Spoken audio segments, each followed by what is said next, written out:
good morning. It is the 20th day of December in the Lord's year 2019. I'm J. Michael McCoy, and this is the Friday edition of Mac's World, which is really kind of the overall name. What we're going through right now is I'm recording while we're broadcasting live these 3 days a week or 4 days a week that I do this. We are recording this, and this is going to be the book on tape. I've written a book. It's not a big deal. I thought writing a book and telling people I was a published author would be a feather in my cap. What God is teaching me is that it's a responsibility that I've given you to tell the truth, to share the word, and use your creativity and what I've taught you to get it out there. And so I may or may not go back and actually record the book on tape with my voice. I don't know that yet. But I do know that I'm going to cover everything in the book. And we're going to talk about it. We're going to comment about it. And, you know, I'm doing this live on the radio on 102.9 KPOG.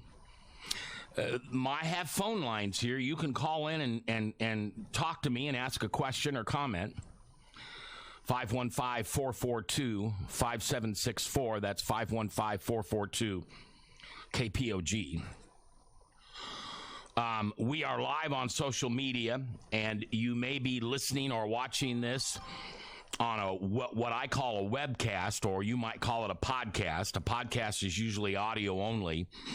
A webcast is what I call passionate radio with pictures. You might also be watching this on a replay on YouTube, but however you have joined us in this modern day of accessibility, just incredible.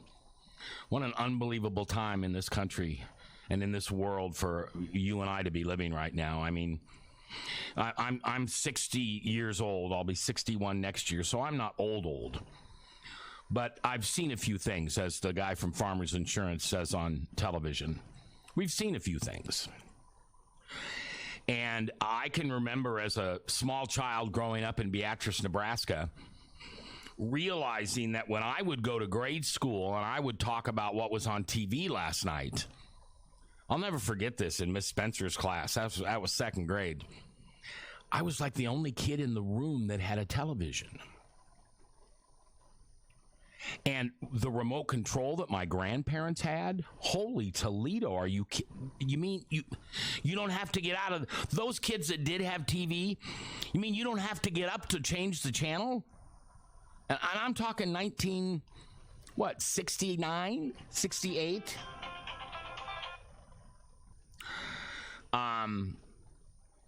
You know, my grandfather, the one I liked, had a blacksmith shop where our Ford dealership sat for years in Beatrice, Nebraska.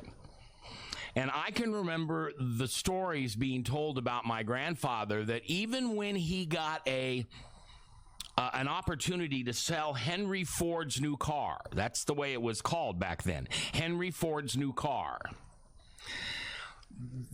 It wasn't a Model A or a Model T or a Ford yet. It was just Henry Ford's new car. My grandfather said, well, sure, we can sell them if you want, but they'll never replace the horse. I can remember getting into radio, and I was young enough that I was there. I was literally there during the transition from AM to FM. When I came to Des Moines, we had KIOA 940 AM. We had KRNT 1350 AM. We had 1460 KSO.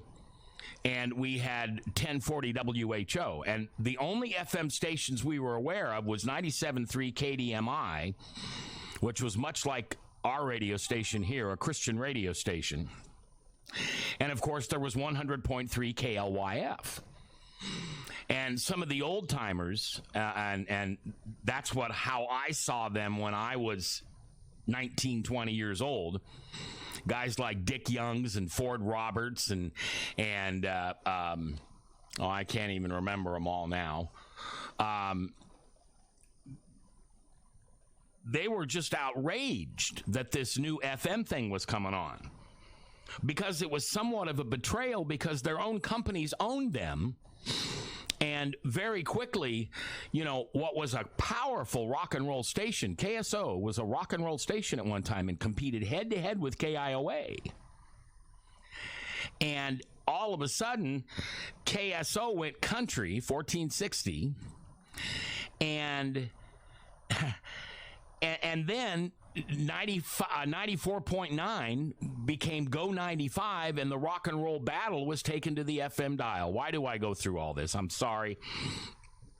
I was just trying to show or point out that every generation at the youth doesn't appreciate where the old timers have come from and what they've seen.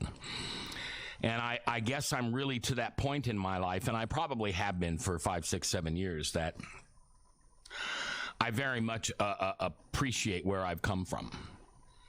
I realize the road I've gone down.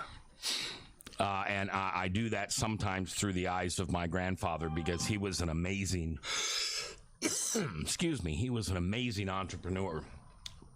Hold on. And shared his amazement sometimes with what had happened with, he saw us go from horses and buggies and declaring the car would never replace horses, to now there aren't any horses. I don't even know if you can ride a horse down Grand Avenue or 235. I don't think there's a hitching post anywhere. And if you're under the age of 40 and you're hearing this, you're going, duh. Horses are down there on that farm in St. Charles, and we take our kid to camp every year, and she gets to ride one. I don't know why I always go to that southern accent. I apologize. I did not turn the volume off my phone. And so let me do this real quick, because otherwise it's going to drive me crazy. All right. There. Sorry. And so, yeah, Stephen, frequency modulation. And so now we have this. This is how I got on this subject. Now we have this. We have this studio that we produce content, and other people produce content with us. And by the way, if you've ever wanted to do your own webcast or podcast, we're now allowing people to come into our studio. We'll run the equipment. We'll take care of all the details. You just bring your passion. And you can do a one-time podcast, a once-a-week podcast, webcast. You can do pictures. Maybe you want to leave something to your children or grandchildren, or you want to send a video message to somebody. We'll do that for you. We got it all right here, and just contact me. All right. So not only can you hear this at 102.9 FM or on Facebook, you can hear it on Roku, and you can hear it on YouTube. It's so crazy. Yesterday, I was home in the afternoon, and I wanted to listen to Frank's show, and normally I would have gone. What do we usually do? We go to the radio. I don't have a radio. Believe it or not, I don't have a radio. Well, I guess I do in my bedroom. My radio is Alexa. And so I was going to tell Alexa to turn on the KPOG. But instead, I went to my smart television. KPOG? Sorry. She's listening to me. We have one in the studio here. Instead, I grabbed my TV remote on my smart TV, and I went to YouTube, and I watched Frank's show live. Crazy, man. Crazy. So whatever I grew up with Star Trek, believe it or not, do you realize everything on Star Trek except for moving molecules and letting us to beam up Scotty has come to fruition? It's here. Bones in his little machine that went beep, beep, beep, beep, beep, beep, beep, beep, and he would take his and roll over the body, and then they'd go, oh, that's what's wrong. MRI. Can you say MRI? Can you say X-ray? Warp speed. I talked to a guy yesterday that regularly flies at 5 to 6 Gs. Anyway, glad you're here. Thank you for joining us. Stephen said, I have ham radio. I love ham radio. My neighbor had ham radio, and I would go over and I would just be amazed. But I don't know. I'd have to check into that. That'd be fun. I'd like to do that again. But I think I could build a tower in my backyard, couldn't I? Or that's what I don't know. I don't know what the rules, the covenants or whatever are for a tower in the backyard. Because for a ham radio, I don't know if it can be a rooftop thing. Ham radio antennas are usually fairly large, but I digress. We can talk about that. All right, so where we've been in the last week here is talking about the sexual abuse that was that my mother was a victim of, and how even though I don't think there's been any sexual abuse on my side of the family since that happened, how that impacts my children, myself. I even think it impacts my grandchildren because of the mentality the parents and the grandparents and the great-grandparents have because of being involved in sexual abuse. But today, as we get closer and closer to Christmas, I'm going to skip ahead in the book, and I'm not going to give much away, or I'll try not to. But I want to share something with you. One, because it's about forgiveness, and number two, today's an anniversary. My book is called The Legitimate Bastard, Living Free Through Forgiveness. And it's interesting, the first transcript of the book, The Legitimate Bastard, was a weapon. I was getting back. I was creating vengeance. I was hoping for some wrath. I was putting into print what I had not said out loud for many years about family and friends and things like that. And then Jesus got a hold of the book, and I do go into this on the book about getting mugged by Jesus, and I have shared with you hopefully enough where you know that how this book has changed in the last 18 months. I mean, I had this transcript written. I was going to self-publish. I gave it to a buddy of mine, Ken Clark, to read because I love Ken and I trust him and he's a good man. And he comes back in about a week and hands me the transcript back, and he said, put it on the shelf. He said, you're too angry to print that. What? But with Ken, I by the way, I don't want to digress, but the reason I didn't get offended because Ken said that to me was because I and you have a choice to be offended. If you don't think you do, then let's talk. So I didn't choose to be offended when Ken said that, and I did what he asked. And I began to seek out some other people to help me. And most of the people that I asked to help me a little. But the one that I never sought out was a publisher, the largest Christian publisher in the world, Salem Broadcasting, Salem Publishing, Salem Authoring Services, stepped up and told me that the good news was that I had a great story. The bad news was I couldn't write worth a hoot. And they brought in a guy by the name of Dr. Larry Kefauver, and one of the first things Kefauver told me was, I love you, Larry. One of the first things he told me was, let Jesus write the book. Well, if Jesus is sitting over here to the right of me and he's helping me write this book, it's written with love, grace, and forgiveness. It's not written with vengeance, wrath, and justice. And everything changed. In fact, the subtitle of the book is Living Free Through Forgiveness. And so all these stories, none of the stories changed. The facts didn't change. The truth didn't change. What did change in the second writing of the book was Jesus was present. And I constantly was shown by my own story where God had been in this journey and where forgiveness had prevailed. And then, as you know, 4 years ago, coming up this Tuesday, my buddy Craig and I are at the Wailing Wall, yeah, that one, in Jerusalem, yeah, that one, on Christmas Eve, yeah, that one. And I have my cross, which is around my neck, and I have my cross up against the wall, and I have my lips on my cross, and I am pleading with God to please show me what his ministry for me is to be. Because I thought it would be Christian radio, and I'm not very good at Christian radio. The simple answer is because I'm not above reproach. And way too many people in Christian radio think you need to be above reproach. And I don't even know what above reproach means. Isn't that a relative term? I mean, if you were raised in the type of family I was, getting drunk every night, what was way below approach. In some families, having a sip of wine at Christmas would be below approach. So understand approach is relative to anybody.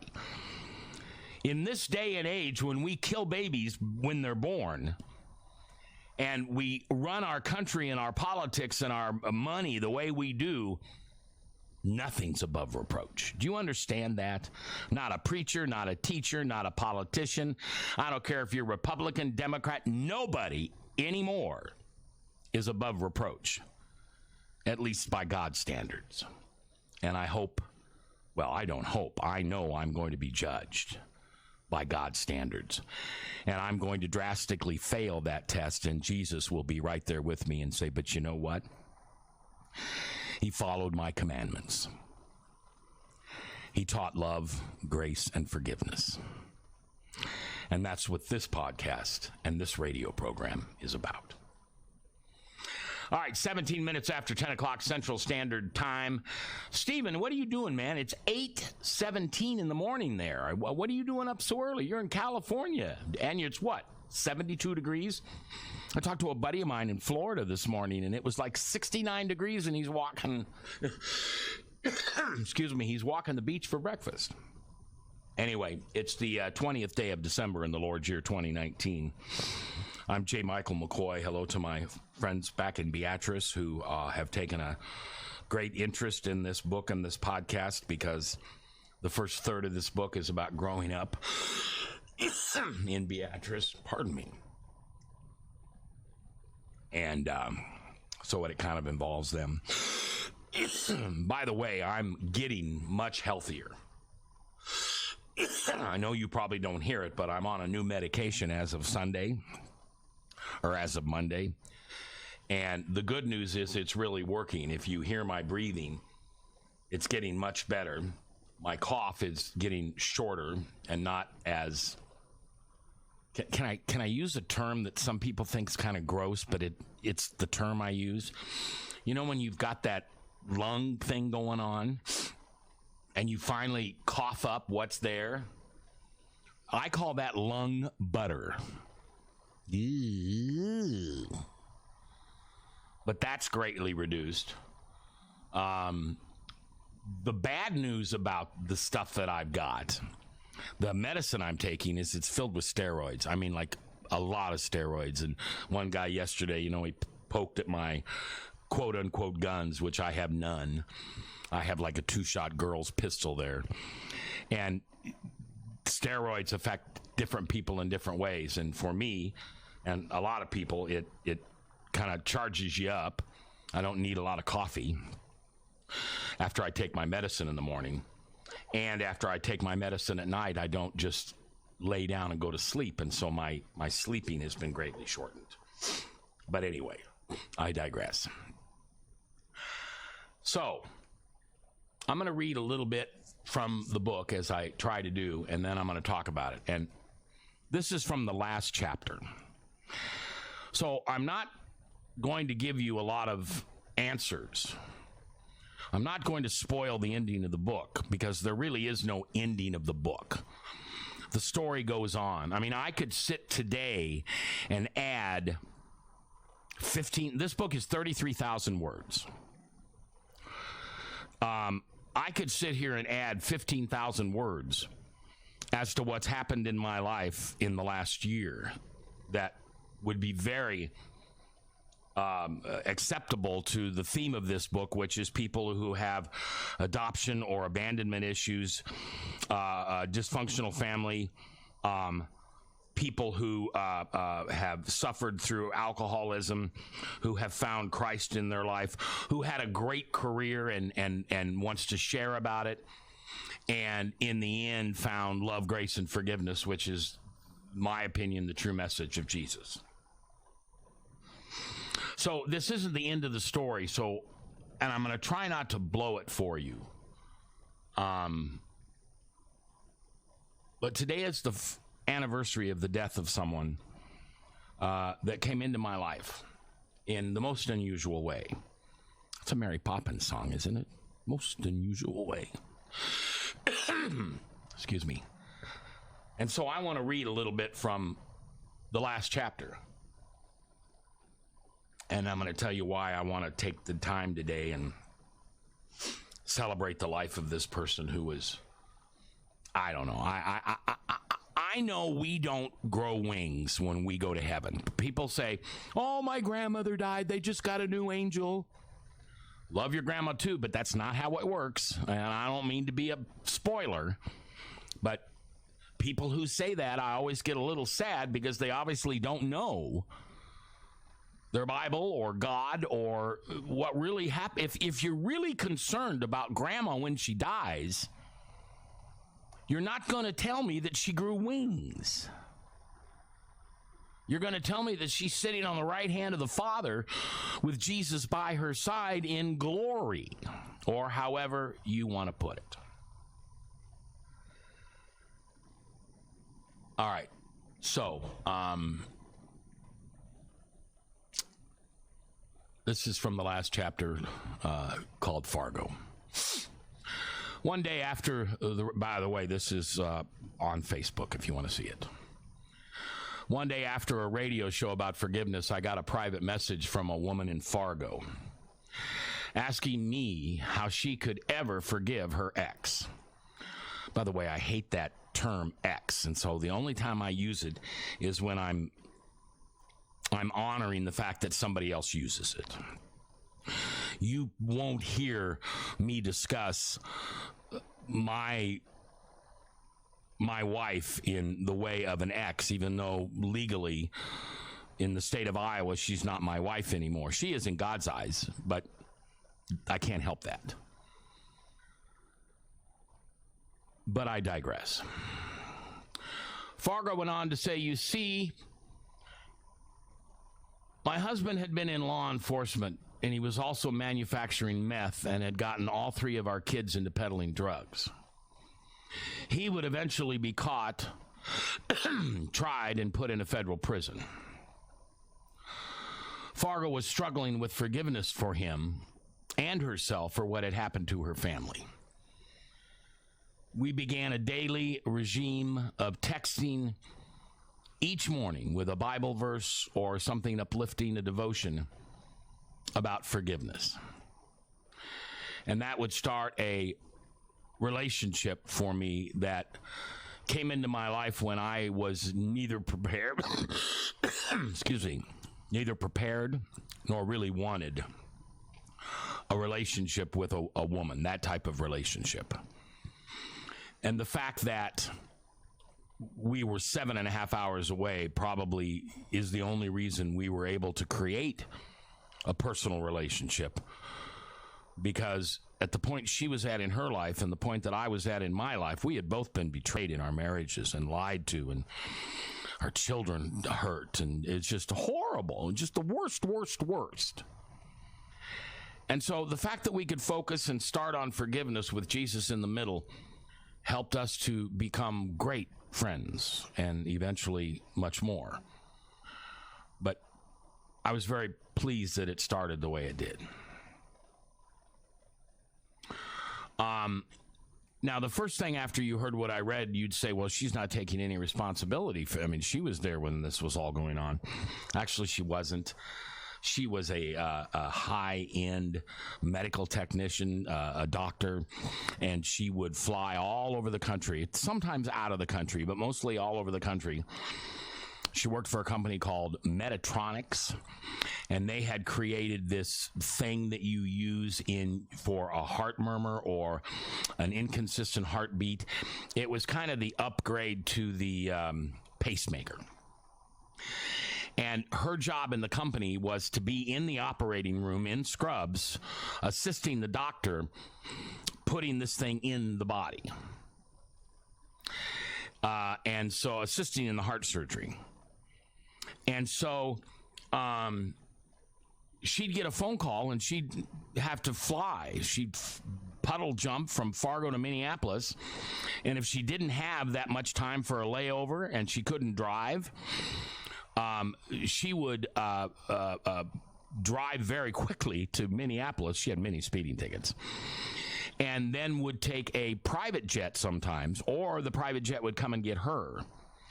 So she was gone from her family on a consistent basis. I don't know if any of you grew up with a parent or a grandparent or a friend's parent who traveled for a living, but they aren't home. They're an absent parent, an absent landlord, an absent father, mother, grandparent. So Fargo had no idea what was going on in her family until it was too late. She trusted that her husband of 20 years, high school sweethearts, was taking care of the kids. And when she would come home for maybe 2 days, long enough to repack. It was consistent that she would have to go clothes shopping on the road, and she would end up eventually just living in scrubs. That's how she'd get in the plane and everything, because it was just silly that she'd come home simply to repack and love her kids and her husband and all that. She loved her husband incredibly. Rudy was at the time, well, anyway, she loved her husband. So she wasn't there. And if you're not there, there's many times you simply don't know what's going on in your family. And you say, well, the kids were on drugs. Couldn't she tell? She wasn't around drugs. She wasn't a drug user. No. And you know, everybody can put on quite a show for a day when mom's home. You know, you can see it in your mind, the movie. Oh, okay, mom's coming home. She'll be here in 4 hours. You clean this. You pick up that. I'm going to the grocery store. Dad, you do this. We'll all meet here, and mom will walk in, and we'll go, hey, mom, we're here. We got dinner waiting for you. We love you. Tell us about your latest trip. And when she realized that her husband was manufacturing meth and had gotten all three of the kids into peddling drugs and using them, it was too late. Yes, he was tried in federal court, put in federal prison, and he sits there today. So when she heard my online show randomly, I had no idea who she was, and she didn't know who I was. She just heard this voice on her internet talking about forgiveness one day. And so she reached out, private message on Facebook, and asked me how she could ever forgive her ex. But deep down inside, that's what she wanted. Her life had been turned upside down. More than I'm going to tell you right now, because I'm not going to go through the whole chapter with you. I'm sorry. I'm not going to do that. But everything that happened to her for the next few years eventually would lead to her death. And today is the anniversary of her death. Her daughter came home from a church night and found her mother unresponsive on the floor, and I got the call at 4:44 in the morning. That woman and I, at the time of her death, were planning on trying to see if we could be something together, because we really were something apart. We were great at having a long-distance relationship. We were great with families and holidays, but we didn't know whether we could be in the same town. And neither one of us really, we were not going to have any more children. We were not going to mix our finances. We really didn't need to get married, but our relationship was based in the foundation of Jesus' message of love, grace, and forgiveness. And I don't know if I'll ever be able to be in a committed relationship, especially if there's physicalness and there's not a marriage license, or at least, and it may not be a state license. It may be just a covenant with God, because I don't really care what the state says about marriage. I mean, they've kind of screwed that up big time, haven't they? I mean, they find a way. Never mind. I digress. But at the time of her death, we had made a covenant together, and we're preparing to try to see if we could live in the same town. And given that she was getting ready to go back to work, flying out of Des Moines International was a lot easier than flying out of Fargo. So her and her 2 kids were going to move down here, and she was going to buy a house or a condo or whatever she was going to buy. And we were just going to see if we could blend a family together and be together. We had made a commitment to God in a covenant, because both of her and I are sinners, and we really didn't want to live in sin. And even though we were not going to live under the same roof, we still knew what would be going on. And so we made a covenant with God. And for her and I, that was good enough. Her dying was very unexpected. She had been hospitalized, but she had been released and came home and was told all was good. In fact, the day of her death, she texted me a picture of her in 2 different dresses, obviously not at the same time, and wanted to know which dress I liked best, because this was going to be her wedding dress. And of course, it wasn't a wedding dress. It was a dress she was going to wear to a public thing that we were going to have in Fargo and then down here for our friends and family. And 12 hours later, she's gone.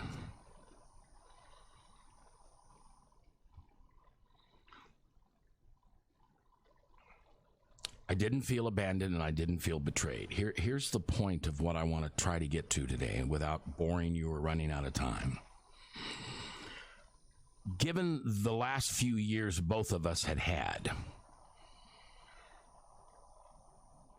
neither one of us should have been able to handle something like this. And I'll just speak for myself. I should not have been able to handle her death. And yes, it was gut-wrenching. It was sad.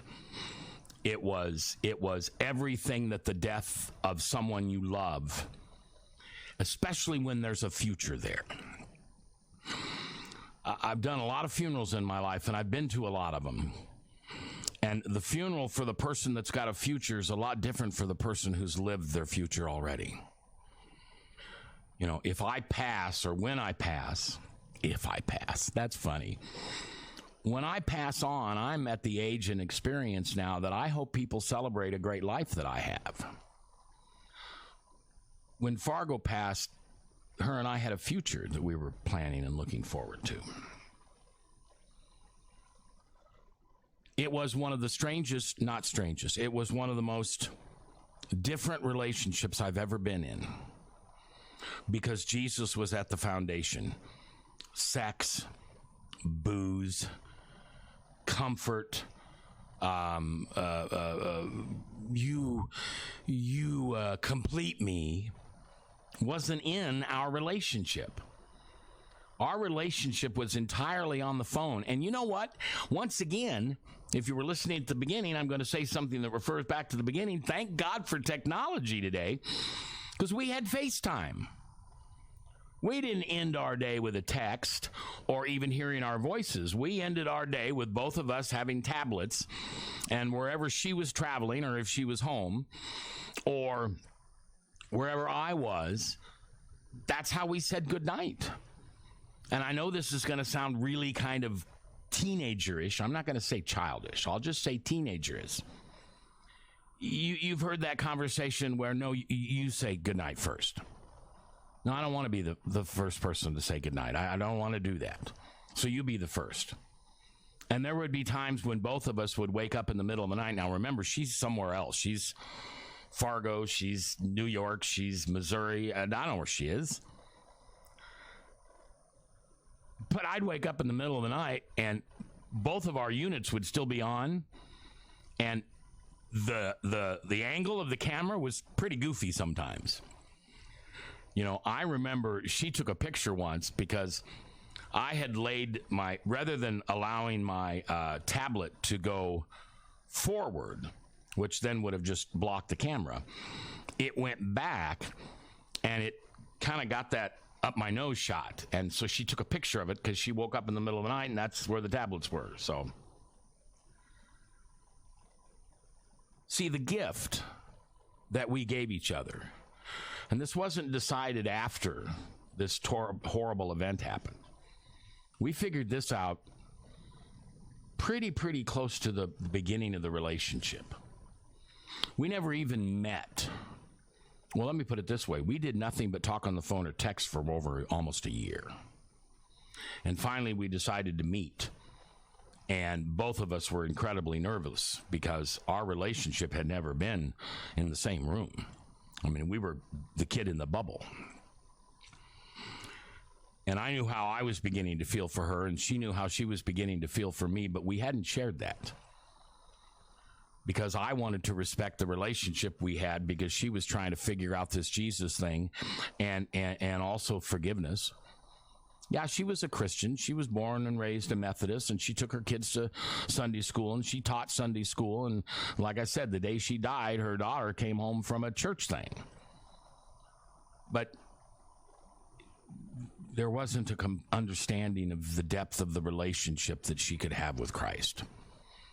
And Jesus used me to show her that. Jesus used her. And I'm going to make a powerful statement here, and I'll unpack it for you. But Jesus used Fargo to help me understand that I'm lovable. And I'm not going to turn in my man card if you think that's lightweight. Because every individual, every child of God needs to realize that they are lovable. Perhaps human lovable is more complex and difficult, because lovable by Jesus is done. He's there. God will never, Jesus will never stop loving you. God is love. Now, can you grasp that? Can you put your arms around the fact that your Creator will always love you? That you'll never have to worry about a betrayal or an abandonment?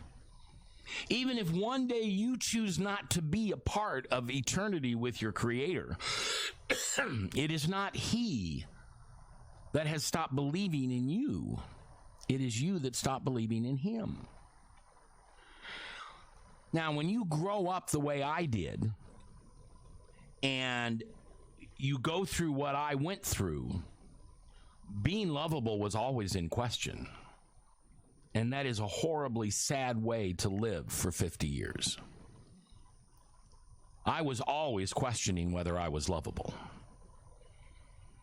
And some of the things I did, and remember, lovable does not translate to sexual. Can it? Is that a part of it? Sure, come on. But when I'm talking lovable, I'm talking deep down inside, knowing that I have an identity that is buried deep within my Creator that will never change. He will love me as a son. I will be loved as a brother. I will be loved as a father. I am, like Jesus, lovable. And that's what Fargo taught me. She didn't have sympathy or empathy. Yes, she was a great nurturer, but she didn't mother me and make my little boy feel better because she loved me. Yes, she said to me, "I love you," but almost every time she would add, "and you are lovable."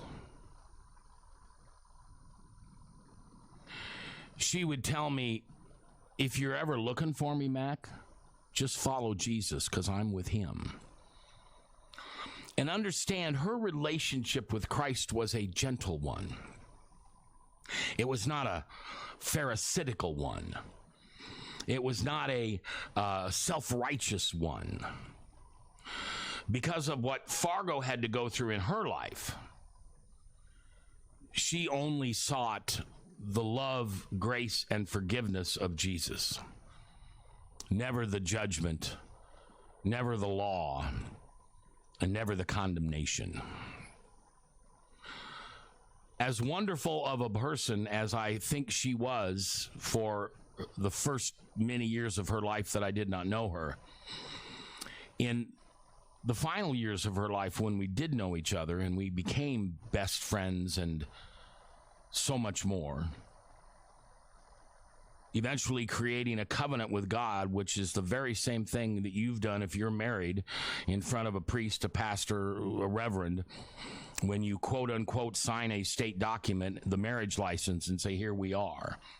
We had done all of that between our Creator and us.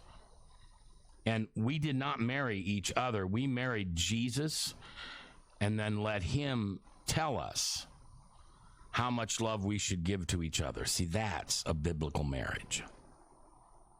Now, I'm not even going to go down the road you're thinking of, because we were not perfect. We were not sinless. We did the covenant because we wanted to be okay in God's eyes. We knew he wanted us together, but we also felt the guilt of where our relationship had grown to, and not wanting to have our relationship authorized by the state. And if you want to call me a little defiant, that's okay. She felt the same. I felt stronger. She didn't feel the same. She was perfectly happy with it. I was the one that said the government has no business in our marriage. We're not going to have children. We're not going to intermingle our finances. We are going to file separate. The government has nothing to do with this. This relationship is between Jesus, Fargo, and Mac. So on this date when she died, this is the anniversary of her death. Yes, it was horrible. I think I say in the book, I was speechless. And I was not the bravest person in the room. She had many friends and a fairly good family, or fairly large family. And they were all there. And we were all befuddled by what God's message was for us in the middle of this. Her mother was still alive. You know, well, I mean, maybe you don't. I hope you don't know what it feels like to bury a child. But I watched her mother bury her child. I don't want to do that ever again. Now, I will if you need me, if that happens to you. Her children. Why is mom gone? What do you mean mom's not going to be there? What do you mean mom's not going to make her special? She made this crazy sausage and cabbage tater tot tomato casserole. And it was phenomenal. She was an amazing cook. What do you mean mom's not going to be there when I answer her phone? You know, because of, I understand a little bit about technology, we were able to preserve voicemails and messages and things like that, so we can all hear her voice if we want to. And Fargo speaked in Fargoian, and I talk about this in the book. And the worst word I ever heard out of this woman was 54 years old when she passed. The worst word I ever heard out of her mouth, and if you knew all that we went through, and it is in the book, you would think that woman has the right to yell horrible expletives, swear words. But sometimes I'd say to her, do I have permission to tell you something you don't want to hear? And in Fargoian, or whatever you want to call that, you know, the Uftas. If you haven't watched the movie Fargo, watch it and you'll know what I mean. But in Fargoian, softly, she would say to me, because I had just told her something that I told her up front. I needed permission for her to tell him. I needed permission from her to tell her because it was something she didn't want to hear. And so she'd, you know, shoulders would go down, and then she'd look up at me right in my eyes, and she'd say, okay, go ahead. And I'd say something to her, and there was a emotional or a physical response. And then in Fargoian, she would say,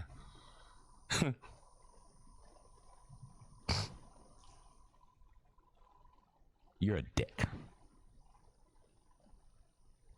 And that was the worst thing that ever came out of that woman's mouth in all the years I knew her. You're a dick. I'm sorry if that's not acceptable on Christian radio. I don't mean it to be offensive, and I'm not calling anybody that. So God swept into our lives, and when you read the book, you'll realize what her last few years were like. And God gave her me, brought us together so I could be there and support her through some very tough theological times. Her husband going to prison, her kids involved in drugs. It's just a bad time. And God provided me with her because through him, she told me that I was lovable. And I didn't feel very lovable. So, would I do anything to have her back today? Nope. She's with Jesus. I'm sorry. I may be a lot of things, but I'm not selfish enough to wish someone out of Jesus's arms into mine. That doesn't compute with me. I miss her so much, and I'm so selfish that I want her back from Jesus and into my arms. No, that's not love. That's selfishness. That's dependent, codependent, whatever it is. I don't know. So as we wrap up this podcast, this 24 hours shall pass, and it will be the 21st tomorrow. And the anniversary of Fargo's passing will be done. Her family gave me some of her ashes, and they are buried in my family graveyard, family plot, cemetery, whatever. And as you can tell from this podcast, I'm emotional about it, especially today. But even when I go out there and I sit and talk to her, and I know she can't hear me. I know. But it makes me feel better to talk. It's like praying. It's like sitting and just spending time with her. I always remember the gift that God gave me through Fargo, and that was knowing he wanted to absolutely show me one last time that I am lovable. And the message I want you to hear today is you're lovable. That doesn't mean you're perfect. It doesn't mean you're thin enough, or you eat right, or you're the right color hair, or that you do or don't do what you think God's will is for your life. It doesn't matter. You are lovable.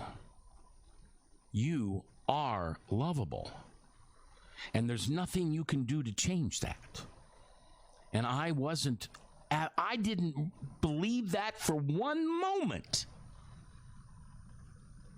until Fargo came into my life. And then Jesus brought her home. Remember, she always said, if you want to find me, Mac, just follow Jesus, because I'm with him.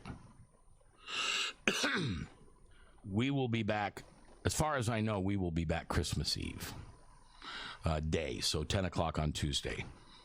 Beyond that, next week, I'm not sure, but we will continue going through the book, The Legitimate Bastard, Living Free Through Forgiveness. And until then, remember, you're probably going to spend some time here in the next couple weeks with a family member or friend that you don't forgive. You carry a grudge, you carry a resentment. And I'm challenging you, I'm asking you, I'm praying for you that this may be the first Christmas, or one of the first Christmases, or a Christmas in a long, long time, that you might be able to walk up to that person and say, I want you to know that I love you, and I have forgiven myself, and I hope you can forgive me too for the way I've treated you. Because it takes two. It takes two to tangle. There are two sides to every story, two sides to every coin.